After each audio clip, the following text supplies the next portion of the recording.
علی بھائی اگلا سوال یہ ہے کہ آپ اہل سنت کے ہاں ایسی کوئی روایت موجود ہے کہ محمد بن حنفیہ نے یزید کی بڑی تعریف کی ہو اور اس کے خلاف خروج کی مخالفت کی ہو؟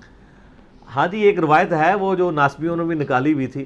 شکر ہے شیخ زبیر صاحب نے اپنی وفات سے کچھ مہینے پہلے خود ہی اعلان برات کر دیا اس روایت سے.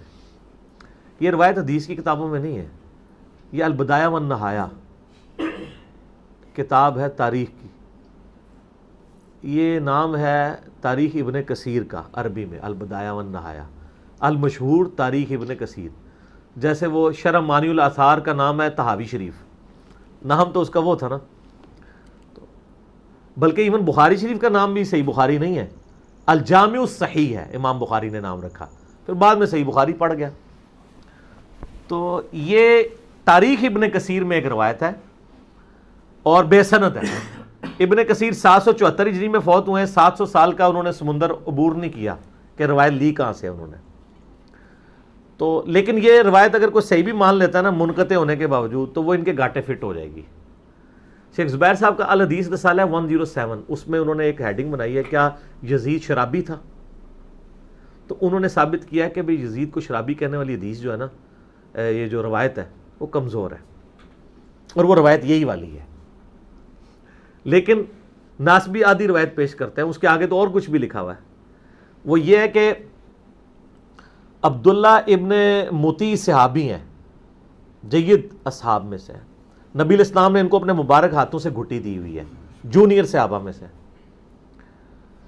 یہ یزید کو ملنے جاتے ہیں شام، وہاں دیکھتے ہیں کہ یہ شراب بھی پیتا ہے، نمازیں بھی ضائع کرتا ہے، سب کچھ کرتا ہے. تو یہ واپس جب مدینہ آتے ہیں تو اہل مدینہ کو کہتے ہیں کہ بھئی تم اس کی بیعت اتار کے پھینک دو، قریب آسمان سے پتھر برس پڑے جو کچھ میں نے یزید کے بارے میں دیکھا ہے. یہ بات جب محمد بن حنفیہ تک پہنچتی ہے نا، تو محمد بن حنفیہ کہتے ہیں میں بھی شام سے ہو کے آیا ہوں، میں نے تو اس کو جو ہے وہ نمازوں کا پابند اور سنت کی تلاش کرنے والا، جن کے باوجداد سنت کو توڑتے ہیں اور سنت کی دھجیاں بگیرتے ہیں، وہ ان کا بچہ جو ہے سنت کو تلاش کرنے والا اچھا تو پایا ہے. تو وہ پھر وہ عبداللہ ابن مطیع صحابی کے ساتھی کہتے ہیں کہ حضرت وہ سب کچھ اس نے ٹوپی ڈرامہ کیا آپ کو دکھانے کے لیے، جتنے دن آپ رہے ہیں نا وہاں اتنے دن اس نے نمازیں پڑھی ہیں، ورنہ اس کا کریکٹر تو یہ ہے. ٹھیک ہے. تو اب ناسبی بیچ میں سے اٹھاتے ہیں کہ جی دیکھیں محمد بن حنفیہ نے کہا میں اس کو نماز پڑھنے والا، آگے پیچھے کو نہیں اٹھاتے. اچھا اس میں تو شیخ زبیر صاحب نے کہا کہ اس روایت سے جان چھڑا لیں، کیونکہ اگر اس روایت کو آپ صحیح مانیں گے نا تو محمد بن حنفیہ تابعی ہے اور عبداللہ ابن مطیع صحابی ہے. جب صحابی کہہ دینا کسی کے بارے میں کہ وہ شرابی ہے اور بد کردار ہے، تو 100 تابعین بھی کہتے ہیں نا وہ ٹھیک ہے، وہ تابعی کا قول غلط ہے، کیونکہ صحابی کی پرائورٹی ہوگی نا. تو ٹھیک ہے ہم مانیں اس روایت کو. تو پوری روایت یہ ہے کہ وہ پھر وہ صحابی کے ساتھی کہتے ہیں کہ سر اس نے آپ کو دھوکہ دیا ہے، وہ کہ کرتوت یہ ہیں، وہ جتنے دن آپ رہے ہیں نا اتنے دن وہ امامہ شریف پہن کے پھرتا رہے ورنہ تو لنگے سے نہیں پھرتا تھا.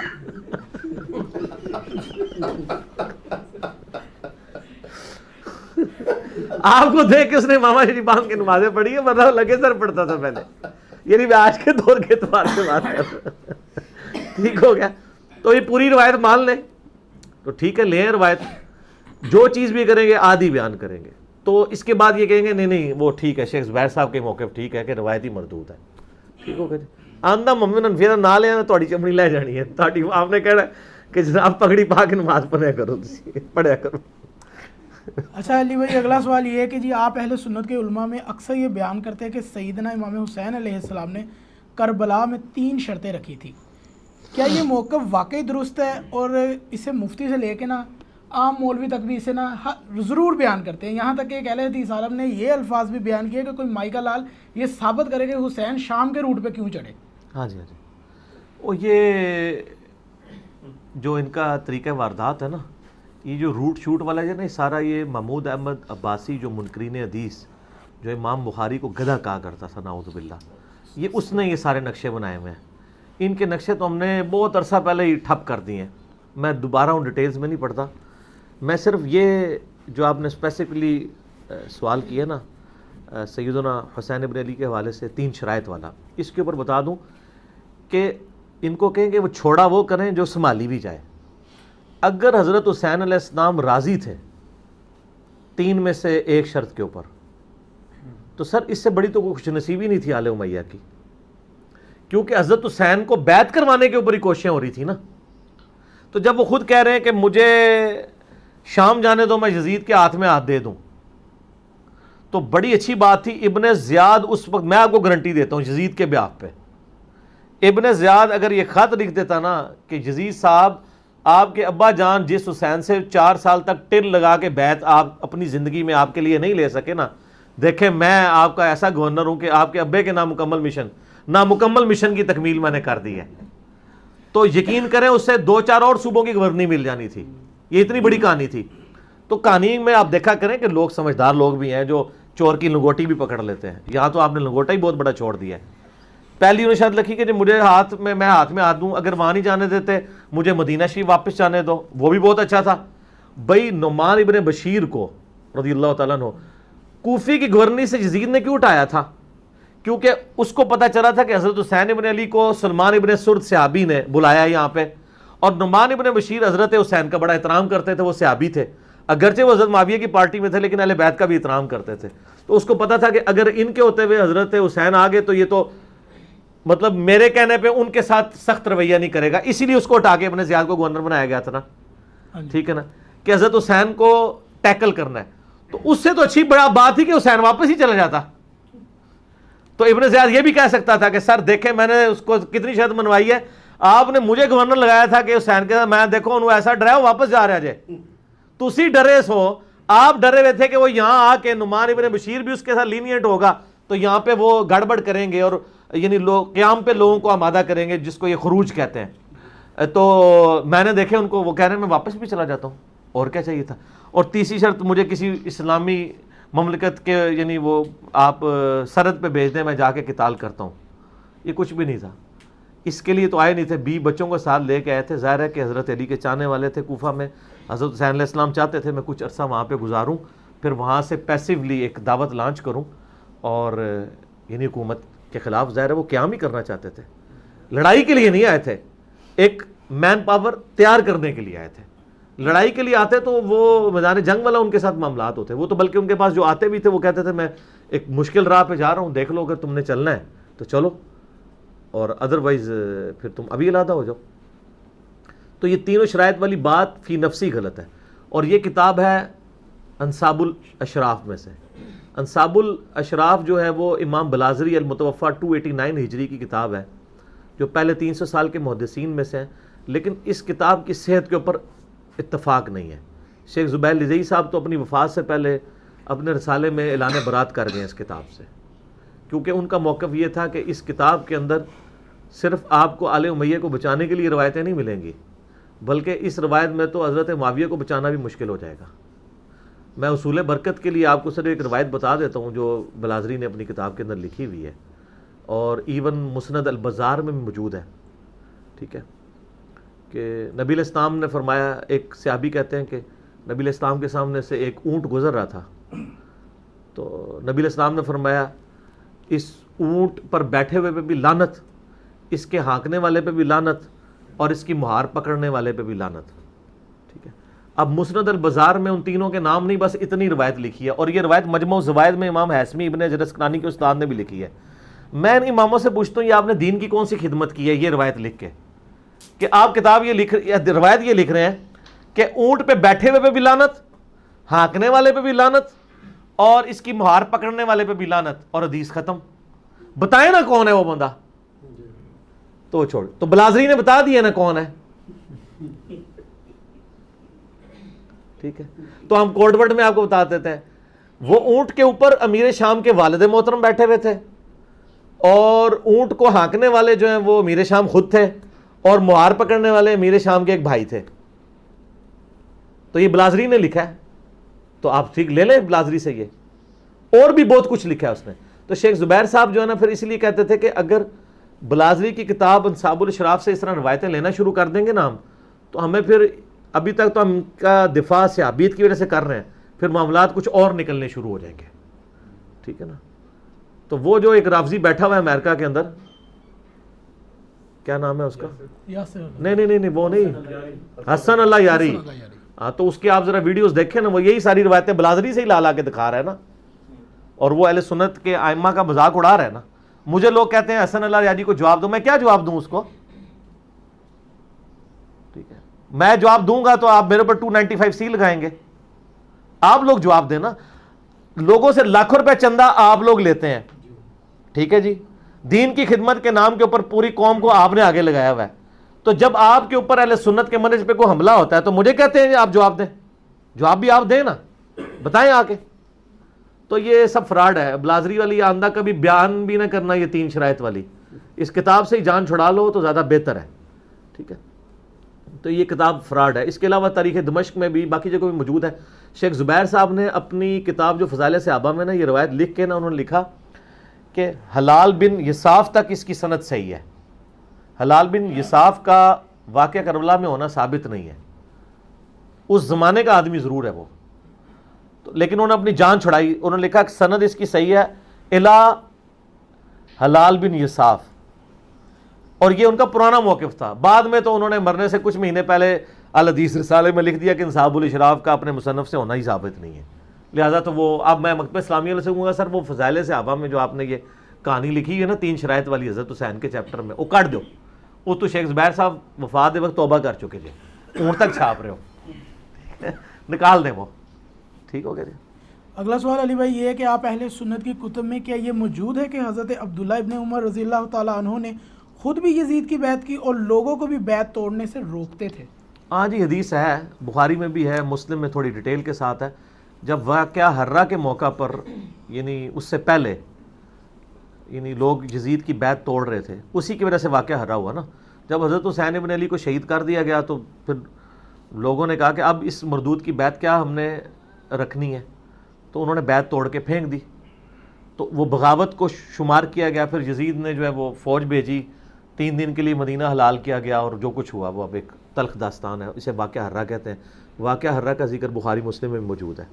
وہ حدیثیں بہت زیادہ ہیں, میں بیان کروں گا تو وہ ٹائم لگ جائے گا, میرے ریسرچ پیپر میں پڑھ لیں. تو وہ جو واقعہ حرہ ہوا ہے نا جی, اس واقعہ حرہ کے اندر یزید کی فوج نے ظلم ڈھایا تھا. اس واقعے سے جسٹ پہلے عبداللہ بن عمر کو تو یہ پتہ تھا کہ جب یہ بیعت توڑیں گے تو یزید چڑھ دوڑے گا. تو وہ لوگوں کے پاس جا کے کہتے تھے کہ بھئی تم اپنی بیعت کو نہ اتار کے پھینکو, کیونکہ میں نے نبی علیہ السلام سے سنا ہے کہ جو امام کی یعنی بیعت کے بغیر مرا وہ جاہلیت کی موت مرا. جبکہ دوسری طرف جو تھے نا بریلوی دیوبندی اہل حدیث, وہ کہتے تھے نا عبداللہ بن عمر. کیا بریلوی دیوبندی اہل حدیث شیعہ تھے؟ دوسری طرف بھی کم از کم تابعین تھے جو بیعت اتار کے پھینک رہے تھے. ان کو کوئی ایران نے تو فنڈ نہیں کیا ہوا تھا, اسی زمانے کے لوگ تھے. ان کی رائے کوئی رائے نہیں ہے, ایک عبداللہ بن عمر کی رائے ہے, باقی لوگوں کی رائے نہیں ہے. پھر جب اتنا بڑا واقعہ ہو چکا ہے, ٹھیک ہے. وہ دوسری طرف وہ لوگ موجود تھے جو یہ محمد بن حنفیہ والی آدھی روایت البدایہ والنہایہ سے پیش کرتے ہیں, جس کو میں نے کہا کہ اگر صحیح مانیں گے تو پھنس جائیں گے. تو اس میں تو عبداللہ ابن مطیع صحابی کہہ رہے ہیں نا کہ قریب آسمان سے پتھر برس پڑے, ہم نے جو یزید کے کرتوت دیکھے ہیں, وہ شرابی ہے, نمازوں کو ضائع کرنے والا ہے, اس کی اب کیا بیعت لے کے چلنی ہے. تو وہ دوسری طرف بھی لوگ پارٹی موجود تھے نا. تو صحیح مسلم میں آتا ہے, بخاری میں موجود ہے کہ انہوں نے کہا کہ میں یعنی وہ منع کرتے تھے, لیکن دوسری طرف والے لوگ نہیں مانتے تھے. تو اس معاملے میں حضرت عبداللہ بن عمر کے اس موقف کو ہم غلط سمجھتے ہیں, اور وقت نے ثابت کیا کہ عبداللہ بن عمر کا یہ موقف غلط تھا. انہوں نے اپنی وفات کے وقت ان چیزوں کو مانا بھی ہے کہ مجھ سے مس ہینڈل ہوئی ہیں چیزیں. دیکھیں, جب بندے کو آخری وقت میں چیزوں کا پتہ چل جائے تو پھر اس کے پرانے واقعات تو کوٹ نہیں کرنے چاہیے نا. صحیح بخاری میں آتا ہے کہ حج والے چیپٹر میں کہ عبداللہ بن عمر کی عیادت کرنے کے لیے آیا حجاج ابن یوسف. عبداللہ بن عمر کو اس نے تیر مروایا تھا, زہر آلود, تو وہ اسی سے شہید ہو گئے 74 ہجری میں. تو جب وہ بیمار تھے نا اس زہر کی وجہ سے, تو حجاج ابن یوسف نے تیمارداری کی. اس نے کہا مجھے کاش پتہ چل جائے آپ کا قاتل کون ہے, میں اس کو نہیں چھوڑوں گا. تو حجاج ابن یوسف کو جواب انہوں نے تقیۃً دیا, اور ان کا میرا قاتل وہ ہے جس نے احرام کی حالت میں آلات جنگ لانے کی اجازت دی ہے. یعنی تم ڈائریکٹ تو نہیں کہہ سکتے تھے نا, تو ظالم تھا, بے شرم تھا. ان کو نہیں پتا تھا کہ عبداللہ بن زبیر کو اس نے ٹانگ دیا ہوا تھا. صحیح مسلم میں آتا ہے. میرا کلپ وہ ضرور دیکھیں, آل امیہ کا پالتو دہشت گرد حجاج ابن یوسف. سر لاکھوں لوگوں نے دیکھا کلپ, وہ دیکھا کتنے پہنچا ہے, وہ فوٹو بھی لاتی ہے میں. وہ اصل میں نا قطر والوں نے میرے خیال ہے فلم بنائی ہے حجاج کے اوپر, تو وہاں سے میں نے تصویر نکالی, تصویر فٹ ہے, تقریباً عام شکل ہی ہوئے گا امید ہے جس طرح میں فوٹو لائی ہے. اچھا, تو وہ حجاج ابن یوسف نے ہی قتل کروایا عبداللہ بن عمر کو. المستدرک الحاکم میں موجود ہے, مجموع الزوائد کے اندر موجود ہے, میں نے ریسرچ پیپر میں ڈالا ہے کہ عبداللہ بن عمر آخری وقت میں کہتے تھے مجھے کوئی غم نہیں ہے اپنی زندگی میں کسی کام پہ, نہ نماز کے چھوٹنے پہ نہ روزہ کے چھوٹنے پہ میں نے کبھی چھوڑا نہیں, سوائے ایک چیز کا مجھے غم ہے کہ میں نے علی کے ساتھ مل کے باغی گروہ کے خلاف قتال کیوں نہیں کیا, جو قرآن میں حکم تھا سورہ حجرات میں کہ جب کوئی قوم بغاوت کرے اس کے خلاف قتال کرو, فئۃ الباغیہ کے خلاف, اور اولو الامر منکم کے تحت, ٹھیک ہے, ان کی اطاعت کرنی تھی. تو عبداللہ بن عمر کو زندگی کے آخری لمحات میں جو حقیقت سمجھ آئی وہ مولا علی کے ساتھیوں کو مولا علی کی زندگی میں سمجھ آ گئی تھی کہ یہ جو پٹڑی ہے یہ کس طرح بدل چکی ہے, اس کا اینڈ رزلٹ کیا ہوگا.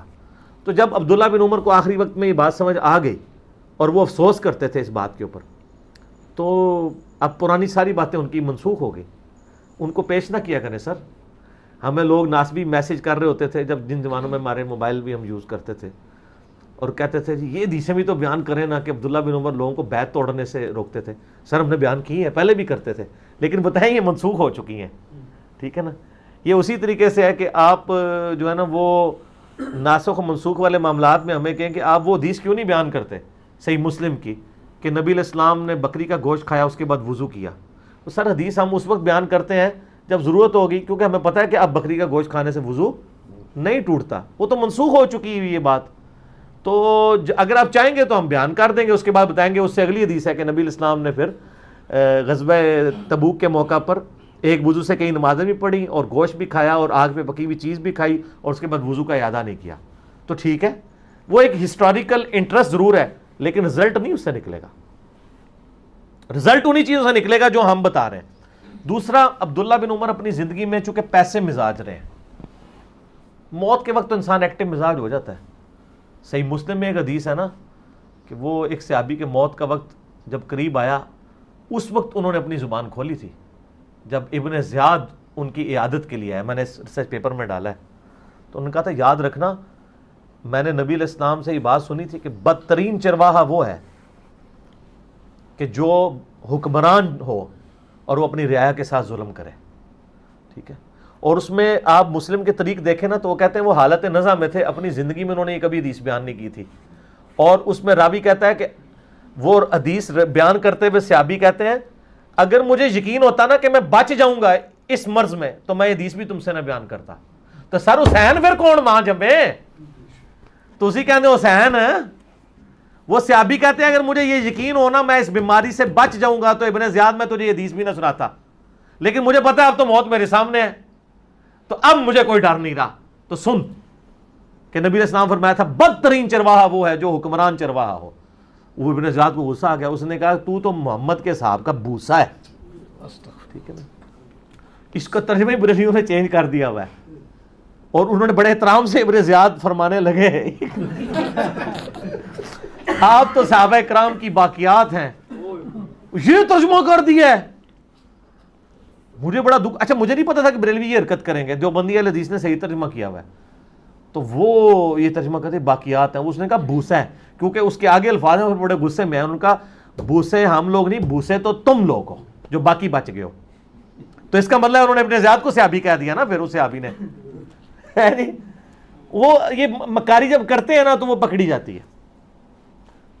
یہ والی چیز چند لوگوں میں ہی ہوتی ہے. انہوں نے موت کے وقت کی, یہاں پہ جو صحیح بخاری میں 4108 نمبر حدیث ہے غزوہ خندق والی, جو ان کو ہضم ہی نہیں ہوتی. جب حضرت معاویہ خطبہ دینے کے لیے آئے تحکیم کے بعد تو سیدہ حفصہ نے کہا کہ عبداللہ بن عمر, میں عبداللہ بن عمر کی وجہ سے ڈسکس کر رہا ہوں کہ جاؤ معاویہ آئے ہیں, وہ خطبہ دے رہے ہیں, کہیں تمہاری غیر موجودگی کو کوئی سازش ہی نہ سمجھ لی جائے کہ تو بھی کوئی اپنا کچھ حساب کتاب کو پارٹی بنا رہے ہیں. تو کہتے ہیں میں مجبوراً چلا گیا, بیٹھ گیا وہاں جا کے. تو حضرت رابی کہتے ہیں انہوں نے تقریر شروع کی تو حضرت معاویہ نے کہا تم میں سے جو کوئی شخص خلافت کے معاملے میں کوئی خواہش رکھتا ہے نا تو اپنا سینگ اٹھائے. الفاظ بھی بڑے ہوتے ہیں, عرب کے لوگوں کا پتہ ہے سٹائل بھی بڑا شانہ ہوتا تھا نا. اپنا سینگ اٹھائے, میں اس کے باپ سے زیادہ خلافت کا حقدار ہوں. عبداللہ بن عمر خاموش ہو گئے. اور راوی بعد میں کہتا ہے میں نے ان سے کہا کہ عبداللہ بن عمر آپ کو چاہیے تھا اس کو اسی وقت جواب دیتے. اس کا مطلب وہ انہی پہ وہ اٹیک سمجھ رہے تھے حضرت عمر کے اوپر. ایک بندہ تو شام کا گورنر ہے اور شام وہ ہے جو حضرت عمر نے فتح کیا ہوا ہے جنگ یرموک کے بعد عبید ابن جراح کے ذریعے. اب وہ اس لیول پہ ہے کہ وہ کہہ رہے ہیں میں اس سے بھی زیادہ خلافت کا حقدار ہوں. آپ بے شک کہتے رہیں کہ وہ پیچھے انٹینشن قصاص عثمان تھی. انٹینشن کہیں نہ کہیں ظاہر ہو جاتی ہے. وہ کہتے ہیں نہیں وہ حضرت علی کو خلیفہ مانتے تھے تو بیعت کیوں نہیں کی پھر خلیفہ مانتے تھے تو بغاوت کی نا. تو بال وہ جو حضرت عمر کا احترام نہ کریں انہوں نے حضرت علی کا کہاں سے کرنا ہے؟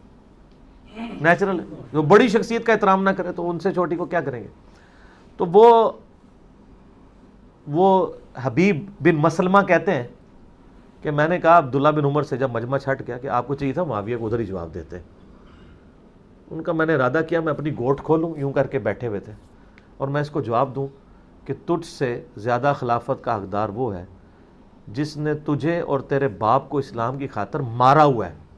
یعنی جنگ احد میں, جنگ بدر میں اور جنگ خندق میں تم لوگ کافر تھے اور میں اور میرا باپ عمر ابن خطاب ہم لوگ مسلمانوں کی طرف سے لڑ رہے تھے. تم لوگوں کو ہم نے پٹائی کی ہوئی ہے. اب تم لوگ بعد میں مسلمان ہو کے ہمیں یہ دوست لگا رہے ہو کہ تم لوگ زیادہ خلافت کے حقدار ہو. پھر میں فتنے اور خون ریزی کے ڈر سے خاموش ہو گیا. پھر مجھے جنت کی نعمتیں یاد آ گئیں تو پھر میں نے اسی پہ اکتفا کر لیا. یعنی پیسے مزاج. اپنے باپ کی بدتمیزی بھی انہوں نے جواب نہیں دیا لیکن یہ ان کا یعنی بڑی نیکی ہے کہ بعد میں انہوں نے بتا دیا تاکہ انجینئر صاحب کو پتہ چلے اور وہ پمفلٹ میں ڈال دیں. اگر بعد میں بھی نہ بتاتے تو میں چیختا رہتا کہ یار یہ کتنی بدتمیزی کیا آپ نے ماننا ہی نہیں تھا. تو شکر ہے بتا گئے. اس کے بعد حبیب بن مسلمہ خود اس پہ کمنٹس کرتے ہیں. وہ کہتے ہیں کہ عبداللہ بن عمر نے خاموشی اختیار کر کے اپنی عزت بھی بچا لی اور جان بھی بچا لی. اس سے آپ کو ڈکٹیٹرشپ کا اندازہ ہو گیا. عزت اور جان کس سے بچائی جاتی ہے اور کون بچا رہا ہے؟ عبداللہ بن عمر. تو عبداللہ بن عمر ذرا پیسے مزاج کے تھے. تو حکمرانوں کے خلاف خروج والا بھی معاملے میں نا وہ یعنی جو جائز ہے نا کچھ یعنی معاملات کے اندر اس معاملے میں بھی وہ ذرا پیسے مزاج تھے. میں نے ایک حدیث بھی ڈالی ہے نا کہ عبداللہ بن عمر کو ایک بندہ آگے حدیث بیان کرتا ہے کہ نبی علیہ السلام نے فرمایا جو کوئی برائی دیکھے وہ ہاتھ سے روکے. جو ہاتھ سے نہیں روک سکتا زبان سے روکے, نہیں تو دل میں برا جانے, لیکن یہ ایمان کا سب سے کمزور درجہ ہے. ٹھیک ہے نا. تو عبداللہ بن عمر یہ حدیث ماننے سے انکار کر دیتے ہیں. تو وہ بندہ کہتا ہے میں نے عبداللہ بن مسعود سے خود سنا ہوا ہے. پھر کیا ہوتا ہے کہ عبداللہ بن مسعود کہیں آ جاتے ہیں وہاں. تو عبداللہ بن عمر کہتے ہیں کہ ہم سینئر صحابی ابن مسعود کی زیارت کے لیے چلتے ہیں. تو وہ تابعی کہتا ہے کہ یہ میں نے پمفلٹ میں ڈالی ہوئی ہے کہ میں نے کہا کہ یار چلو اب بڑا اچھا موقع ہے عبداللہ بن عمر کو منوانے کا نا. تو ملنے کے لیے جاتے ہیں. کہتے ہیں میں بھی ساتھ ہو جاتا ہوں. جب وہاں مجلس میں پہنچتے ہیں تو میں ابن مسعود سے کہتا ہوں کہ آپ نے مجھ سے ایک دفعہ ایک حدیث بیان کی تھی نا. تو ان کا ہاں. تو انہوں نے کہا ذرا وہ حدیث تو میں سنائیں. تو پھر انہوں نے ابن مسعود نے حدیث سنائی. سر کمال حدیث ہے. ابن مسعود نے فرمایا کہ میں نے نبی علیہ السلام سے سنا تھا کہ جب بھی اللہ تعالیٰ کسی نبی کو مبعوث کرتا ہے نا تو کچھ ساتھی اس کے ہوتے ہیں جو بڑے پیشن کے ساتھ اس کے ساتھ چلتے ہیں. جب تک وہ زندہ رہتے ہیں معاملات سیدھے رہتے ہیں, لیکن جب وہ قریبی ساتھی اٹھا لیے جاتے ہیں نا پھر ان کے جانشین وہ ناخلف لوگ بن جاتے ہیں. وہ کام کرتے ہیں جن کا حکم نہیں دیا ہوتا اور جن چیزوں کا حکم دیا ہوتا ہے اس کی مخالفت کرتے ہیں. تو ایسے لوگوں کے ساتھ جو ہاتھ سے قتال کرے وہ بھی مومن ہے, جو زبان سے قتال کرے وہ بھی مومن ہے, اور جو دل میں کرے وہ بھی مومن ہے, لیکن ذالک اضعف الایمان, اس کے بعد تو اس میں ایمان ہی نہیں. یہ وہ حدیث ہے. یہ آخری حصہ مشکات میں بھی ہے, لیکن پوری حدیث کیسے شروع ہوتی ہے کہ یہی حدیث جب ایک تابعی بیان کرتا ہے عبداللہ بن عمر کہتے ہیں یہ کیسے ہو سکتا ہے کہ ایسے ناخلفوں کے خلاف کھڑے ہو جاؤ. اس سے مطلب ہے کہ وہ ان کے مزاج میں ہی نہیں تھا. اچھا پھر جب وہ حدیث بیان کرتے ہیں کہتے ہیں میں عبداللہ بن عمر کی طرف دیکھتا ہوں تو وہ سکوت کر لیتے ہیں. تو عبداللہ بن عمر کے یعنی مزاج میں پورے لیکچرز دے سکتا ہوں. کہ ایک میرا کلپ بھی تھا the difference between the natures of Ibn Umar and ابن علی, اس میں میں نے یہ کچھ باتیں بتائی تھی. آج میں نے کچھ اور باتیں بھی بتا دی. یہ ہمارا ریسرچ پیپر ہے میرے بھائیوں, ریسرچ پیپر نمبر 5B, واقعہ کربلا کا حقیقی پس منظر 72 صحیح الاسناد احادیث کی روشنی میں, جس میں نے اہل سنت کی مین سٹریم کی کتابوں سے تقریباً 200 روایتیں جمع کی ہیں. اکثر صحیح بخاری اور صحیح مسلم سے احادیث ہیں. اور جو بخاری اور مسلم سے ہٹ کے باقی روایتیں ہیں ان کے اوپر میں نے دور حاضر کے جو بڑے بڑے محدثین ہیں، شیخ البانی رحمہ اللہ تعالی، شیخ زبیل زئی رحمہ اللہ تعالی، شیخ شعیب ارناؤت رحمہ اللہ تعالی، اس کے علاوہ سلیم اسد حفظہ اللہ تعالی، شیخ غلام مصطفیٰ ظہیر حفظہ اللہ تعالی، اور باقی جو بڑے بڑے محدثین جن کی یعنی یہ فیلڈ ہے، ان کی تحکیم کے ساتھ احادیث جمع کی ہیں. اور آلموسٹ سنی شیعہ کنفلکٹ کے اوپر کربلا کے کانٹیکسٹ میں جتنی باتیں میں نے اس میں کور کی ہیں، یعنی خلافت راشدہ کی مدت کتنی تھی، خلفائے راشدین کون ہیں علیہم الرضوان و علیہم السلام اجمعین، اس کے بعد شہادت عثمان کے اصلی اسباب کیا تھے بخاری اور مسلم کی روشنی میں، اس کے بعد جنگ جمل صفین نہروان، اور پھر اس کے بعد حضرت معاویہ رضی اللہ تعالیٰ عنہ کا دور ملوکیت، اور پھر صلح حسن، پھر الٹیمیٹلی یزید کا ولی عہد بننا، اور پھر حکومت سنبھال کر سیدنا حسین ابن علی رضی اللہ تعالیٰ عنہما و علیہم السلام کی مظلومانہ شہادت تک. یہ پوری کی پوری ڈیٹیلز حکمرانوں کی لکھوائی ہوئی تاریخ سے نہیں بلکہ صحیح الاسناد احادیث سے، جو اہل سنت کی مین سٹریم کی کتابیں جو آپ کے سامنے نہ صرف پڑھی ہوئی ہیں بلکہ یہ پڑھی ہوئی ہیں، ایک ایک کا نمبر میں نے بیروت دارالاسلام، اور جو بیروت میں آپ کو پتہ ہے کلمی نسخے بھی موجود ہیں حدیث کی کتابوں کے، ان کا ہے وہ دارالکتب العلمیہ جو یہ ساری حدیث کی کتابیں چھاپتا ہے، ان کی جو انٹرنیشنل نمبرنگ ہے، اور میں حرمین بھی جس کو فالو کرتے ہیں اس کے مطابق میں نے یہ سارے کے سارے نمبر اس میں ڈالے ہیں. آپ کاؤنٹر ویریفائی بھی مکتبۃ الشاملہ اور باقی سافٹ ویئر سے کر سکتے ہیں. یہ ریسرچ پیپر میرے بھائیوں واقعہ کربلا کا حقیقی پس منظر 72 صحیح الاسناد احادیث کی روشنی میں، اس کی ہارڈ کاپی آپ ہماری اکیڈمی سے فری منگوا سکتے ہیں. اس کے لیے آپ ہمارے اکیڈمی کے نمبر کے اوپر رابطہ کر سکتے ہیں، +92-321-5900-162، +92 کے کوڈ کے ساتھ 321-5900-162. صبح 9 سے لے کر ظہر تک اور شام کو عصر سے لے کر مغرب تک یہ یعنی فون اویلیبل ہوتا ہے. اس پہ آپ رابطہ کر کے ہارڈ کاپی اپنے گھر فری منگوا سکتے ہیں. سافٹ کاپی کے لیے آپ ہماری ویب سائٹ ahlsunnatpak.com پہ جا کے ڈاؤن لوڈس والے پورشن سے اسے ڈاؤن لوڈ بھی کر سکتے ہیں. یہ سافٹ ویئر جو عربی اویلیبل ہیں یا اردو اویلیبل ہیں، ان میں جو آپ کے پاس آلریڈی PDF بھی اویلیبل ہیں حدیث کی کتابوں کے جو انٹرنیشنل نمبرنگ پہ ہیں، آپ ان کے ساتھ ان کو میچ کریں گے تو ایک ایک حدیث اسی نمبر کے اوپر انشاءاللہ تعالی ملے گی. میرے دوستوں نے یہ ویڈیو مکمل دیکھ لی تو کیسی لگی آپ کو ویڈیو؟ امید کرتا ہوں کہ آپ کو اچھی ویڈیو لگی ہوگی. آپ کے علم میں اضافہ ہوا کہ نہیں ہوا، آپ ہمیں کمنٹس کر کے بتائیے گا. اور ایسی اچھی ویڈیو دیکھنے کے لیے ہمارے چینل کو سبسکرائب کیجیے گا. اوکے، اللہ حافظ.